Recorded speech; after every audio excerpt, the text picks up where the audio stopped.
How is it going, everybody? We are reacting to episode 3 of Agents of S.H.I.E.L.D. Season 1, The Asset. Of course, the asset being Skye.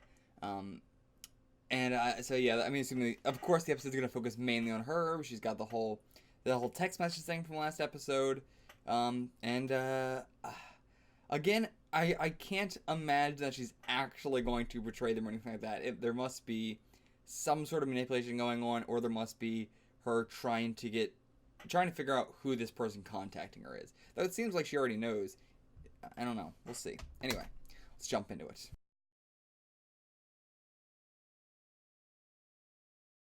Okay, so that was episode 3. Let's jump into discussion. I got my notes here. I've rewatched a little bit of it, as always. Start off, we get a new agent. We get Agent Mac, like a Mac truck, you know. I guess he's just like transportation of secret goods. Probably not just, people. Probably not just scientists, but like things in general. They've also got secret routes and stuff like that. Like they knew the exact route. I mean, it's not secret routes. It's just like not on any records. Like you could probably, it wouldn't be public knowledge, but you'd be able to find out the route that a truck is going to take going to a grocery store or something like that. Whereas there probably is no records here. It's not like they to be able to hack it, they would have had to have someone on the inside. I mean, I guess it would be the same thing for grocery store. You'd have to have an inside man or somebody hacked in. Like they know that there's no other way for them to get the route. Um, so yeah, we're getting the training with Skye. It's interesting. Like, why don't they just? I mean, they're having her do the training and also having her do backbreaking like work, like the going through every single one of the transmissions that was going. Was it in or out of? I think out of Shield in the past since all this was going down. Um, and that's kind of what they did with Fitz and Simmons, right? They had them doing like tests on their specific what they do here. I mean, actually, it seems like I don't know if they were both doing the same tests or not, or if they each had a separate one that was specific to them. But either way, yeah, it's interesting that Skye is getting both of them, and she is being physically trained, which I guess she is going to be our sort of like novice field agent essentially. But I mean, I guess the difference is that Fitz and Simmons are usually not on the field. They have been, but they are usually not. And so if they are 99% of the time not on the field, they don't need to have the actual training. I guess is what we're going with here. The truth serum being a complete lie. That was fantastic. I mean, actually, we don't know for sure because Agent Coulson did say like, "Oh, Ward told you that?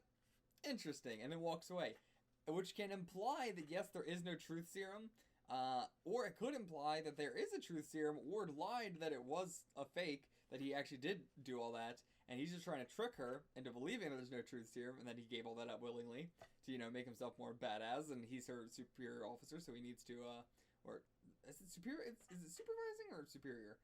I mean, it should be.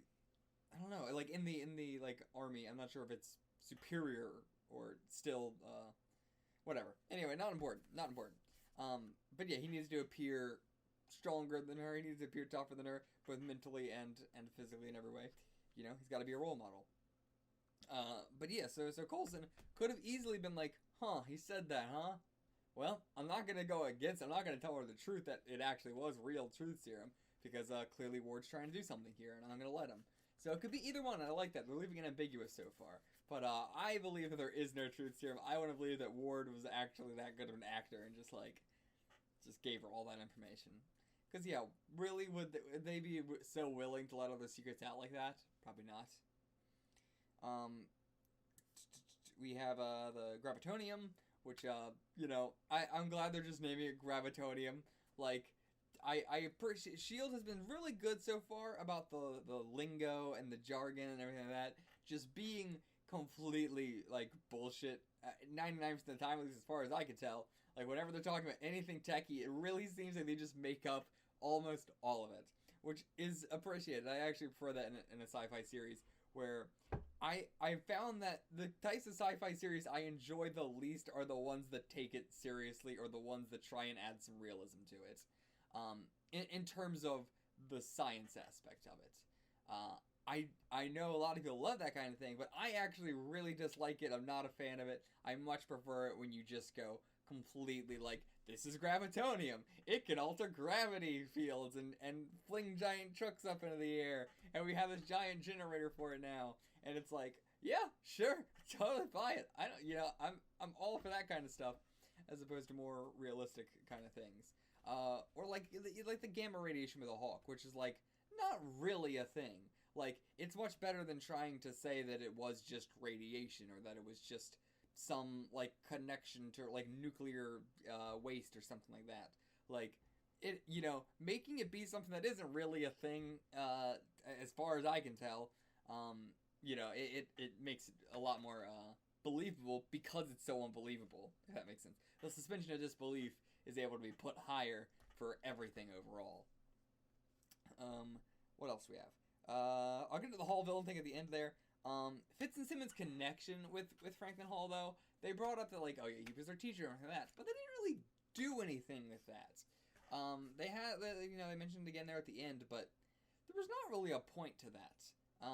I hope, considering that he's going to be around again now, that they'll bring it up in a more fleshed out way later on. I also hope they give more screen time to Simmons and flesh her out a little bit more, because so far she's really playing second fiddle to Fitz, which is interesting because they are Fitzsimmons. It's not even Fitz and Simmons. It's not even Fitz and Simmons. It's Fitzsimmons. So why is it that Simmons is like, I don't want to say that she has less screen time, because they definitely have at least the same amount of screen time, and maybe it is just that her job being biochem, she figures out like, oh, this is gravitonium, and then Fitz just has to do everything else because he's the engineer. So it kind of makes it seem like he's the one doing like the solution when she is a part of the solution. I have to remember that from last episode. We're all part of the solution. But I don't know. I would like her to have a moment like Fitz has had. He has had many moments of doing something, of making a thing that it then works and everything. He has very memorable things about him, mainly just because he's an engineer, and engineer characters are very memorable because they have all these gadgets and stuff like that. I understand there's an inherent bias to engineer characters in general because they have things, and so things are a very physical representation of them doing things, whereas someone researching biochemistry type stuff in something is less of an actual thing that you can say they did that thing. So I get that. There's bias there, sure. But I don't know. I don't know if I'm just thinking this because of that bias, or if there is like this, if it is what I'm feeling, where it's just like, I don't know, there's not as much focus on Simmons, I feel. Or at least there's not much character in her, So I hope we get more of that, and them too, because I like them.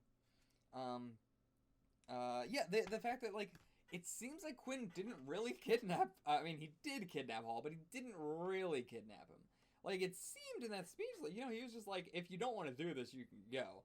I'm not going to keep you here and force you to do it, but I wanted to bring you here. I wanted to show you this and show you that, yes, you really want to do this. Oh, sorry, I keep burping.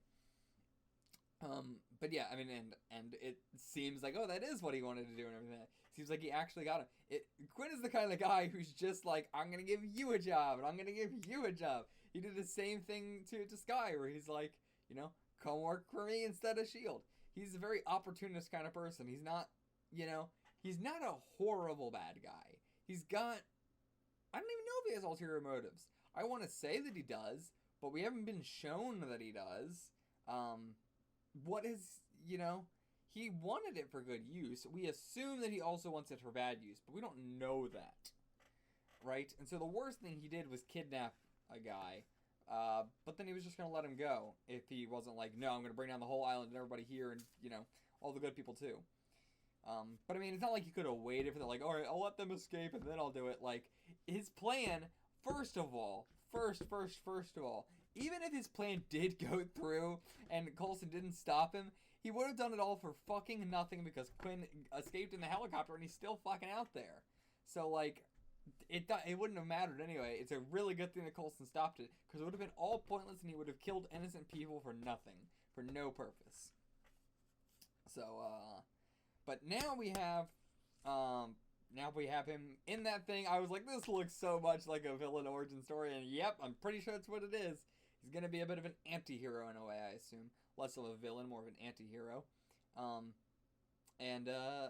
don't know, he's locked away in this big place, but considering his ability is gravity, I'm assuming if he becomes a I don't know. I use the term hero slash villain so frequently. I think I'm just going to continue saying villain just because it's easier than saying anti-hero when I'm referring to a supernatural. Like when I'm referring to someone with powers, I usually say hero or villain as opposed to just like superpowered person. Just because it's so much longer to say. I don't know. But so if I call him a villain, I'm calling him a villain. But I do think he's going to be an anti-hero. I'm just using villain as a shorthand for the not allied superheroes, which we don't really have any in the Agents of S.H.I.E.L.D. to be fair. Except for maybe May, if my theory is correct. But I don't know about that. Still not sure about that. May does really want to get back in the field, though. I don't know if Coulson was trying to do that, or if he also wanted to get back in the field, because we know that about Coulson, he does want to get back in the field. He does want to do all this. It's been the kind of reoccurring theme for the past couple episodes, is he's not ready, and clearly still showing he's not really ready. He's got to get back into the swing of things. But, so I don't know if he really did have any ulterior motives, but it's S.H.I.E.L.D., so I assume he did. What else do we have? S.H.I.E.L.D. being a fucking smooth-ass operator, she is very good as a spy. Very, very good as a spy. You know, even though she had an earpiece, talking her way through the whole situation, she was doing it so smoothly. There was no, like, delay. There was no, like, Mr. whatever his name was. And then, like, a 10-second pause where she's like, you did this? You know, she was able to say it as they were saying it, I assume. The kids and wife things were a little bit differently. But, like, that, it must have been she saw him and they were saying it, so that way when he was able to say his name, then she already heard it. Maybe something like that. But anyway, either way, she is really good at acting, you know, naturally. The whole thing of talking in the middle of this, like, the Eagles landed. I'm pretty sure she even did something like this, like, put her hand up to her ear. Probably that, the classic thing. But what, like, that's so obvious. You can't be doing that. Or speaking, like, in the, like, I know that nobody's truly watching you, but in a place like this, there might be. And you want to be cautious. You don't want to be standing around by yourself looking, going like, alright, I see him, I'm going to go over there and talk to him. Like, people are like, who the fuck is she talking to her by herself? Like, and you can still be like, you know, oh, I see him over there. Like, trying to, like, not move your lips very much. Like, oh, I see him over there, I'm going to go get him. That's better than, like, her being like, I see him over there, the Eagles landed, I'm going to go get him. It's so obvious. But aside from that, everything she did with Quinn, everything that, dropping the earpiece, making it seem like she's on his side, doing that, so much flippy floppy, double twisty, all over the place this episode. What else do we got here? Right, the moments that they all knew that they, you know, wanted to be a part of S.H.I.E.L.D. and they buckled down and really went at it. We have yet to learn Coulson's, and I hope that it's not something that we've seen in a movie or something, because that would feel really weird, because he's been a part of this for a while. So I want it to be something original, and I hope we're not going to skip over it. I assume we will. It actually, they could save it all for quite a while. That could be like a, you know, towards the end thing of the season, like a moment of like finally getting it. But we get Ward's moment, which is nice because it's very normal. It's not like a tragic backstory. It's just like, my brother beat me and my other brother up, so I had to protect him. It's an honestly extremely normal, like, any, you know, suburban middle class white house. I mean, I say white, probably, you know, really anything. I'm just thinking of my own experience / just like, you know, friends and everybody I grew up with. Like, you know, it's not that much of a different thing. I'm not trying to say it's not a bad thing. Right? It is still, like, being beaten up by your brother all the time is definitely going to leave you with some emotional baggage, especially when he's beating your younger brother and stuff up, too. But that phrasing, you know, it could be more than that. It's that phrasing which I'm talking about, that just beating up. Like, I think you would use different wording if it was more than just brothers beating on brothers, right? So, I want to believe that it was just an asshole older brother, as opposed to, like, I don't know a better word for it, but, like, you know, an evil, like, you know, just like a not someone who's just, like, mean, but someone who is, like, actively trying to beat the shit out of them and like, hospitalize them or whatever. Like, I don't think it's that extreme. So I like that his is normalish. It's extremely relatable for a lot of people, I feel like. And yeah, it's just that feeling of wanting to be masculine, that feeling of wanting to protect other people and stuff, and he had that instilled with him from a child. And when we get that compared to Skye, who does have, like, a classic tragic backstory, being an orphan, not wanted by the people that she was taken in by. Even the people that she tried super hard for, they just kicked her out. And it honestly comes across a little bit of like a, when she says, oh, I guess I wasn't the right fit. That's kind of what it comes across as, like that exact language of like the parents being like, well, we tried out this kid, but it didn't work. And it's like, wow, that's a real shitty way to fucking go about it, if that is sort of what the case was. It seems like it, almost subconsciously, like they're just trying out the kid and seeing if it fits or not. Like, fuck, man. But, what else do I have written down here? The force field.